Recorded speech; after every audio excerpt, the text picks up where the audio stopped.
we're gonna do. Norm asked us if we do a couple of songs this morning, and we're gonna do this. Which one? Let's do 112.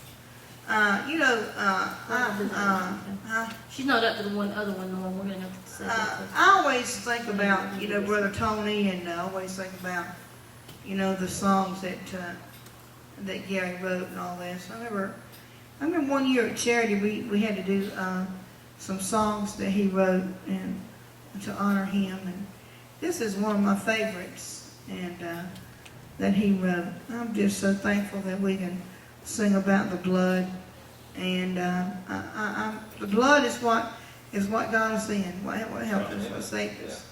And like I said yesterday, I'm glad that that it didn't just that's for everybody. And he didn't look at me and say, well, you're blind, and so I can't use you.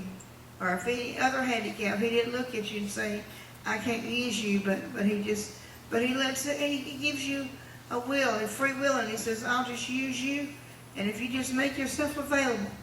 And I have done that. I purposed in my heart to make myself available so the Lord can use me. And I just stand and all sometimes I wonder how he could use me, and I'm just so thankful that he can and that he does. Amen. We first started coming here, before we started coming here, actually, I was telling Brother Tony this morning that we used to go to Charity and we'd hear Sound Doctrine sing, and we knew they came out of Brother Nagowski's church. And, Frankie and I were just kind of coming up and just getting started really in camp meetings and stuff. And you know how people kind of look up to other people, and you can't help it. Preachers look up to preachers. Y'all do it. You want to admit it, just do it. You got your favorite friends, and your favorite people, and you want to be like that person or whatever. And, man, I told Brother Tony, I said, we thought y'all were professionals, and y'all were just really good, and we were just little people coming up, and our dream was to come to this church one day and sing, because they were our heroes. And Brother Bob so kindly let us come here and sing. Oh, boy. And I really appreciate that. I really do. I appreciate anybody who lets me do something for God, because that's what my heart is. I just want to do it. I just want to do it for the Lord. I don't care if anybody sees me or if they even like it. I just want them to see Jesus in me. And I know, Brother Bob, you'd have to be proud of Isaiah and your kids. And I just listened to these two young preachers preach this morning. I was so just overwhelmed by listening to these young men preach. And I was thinking about tomorrow, when the old preachers are gone, some of these young men are going to take their places. Amen. It's so neat how your kids, when we don't have kids, we have a little chihuahua named Tippy. And Crippy can't preach, of course, but I was, you kind of get, the little dog is like your little child. And I got to tell y'all something funny. It gets funny, and it'll kind of wake you up and make you laugh a little bit. But the other night, Brother Tony came to the trailer and brought us something to eat. He comes in the trailer and Tippy goes, "Rrr." Brother Tony backs right out.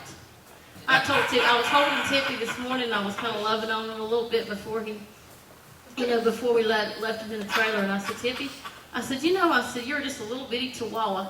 And I said, you can scare a big old man like Brother Tony. I said, doesn't that give you an awesome sense of power? Yeah, he's a good little puppy. He really is. I thought y'all liked that. We won't be here.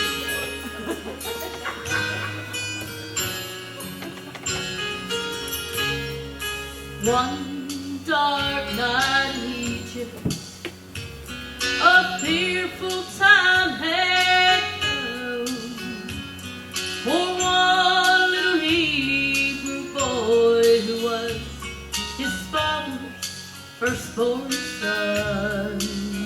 With the angel of death passing low, it was hard to fall asleep.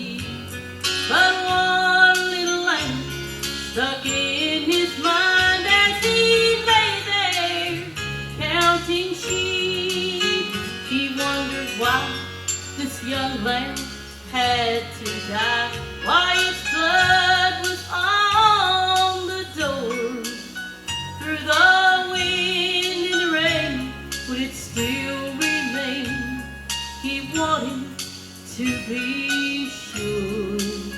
So he called out to his earthly Father, in a trembling voice, so scared, crying, Father, would you please go look and see if the blood is still there?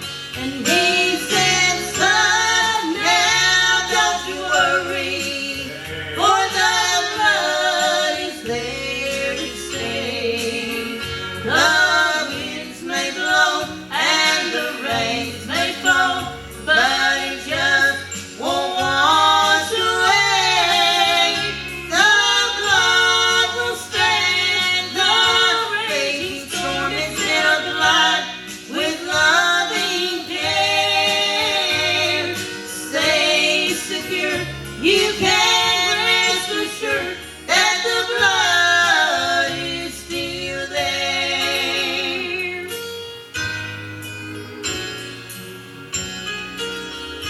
Looking over all the damage Satan's storm had left behind, a flood of endless questions and doubts had filled my mind, and the fear that gripped my troubled soul brought me back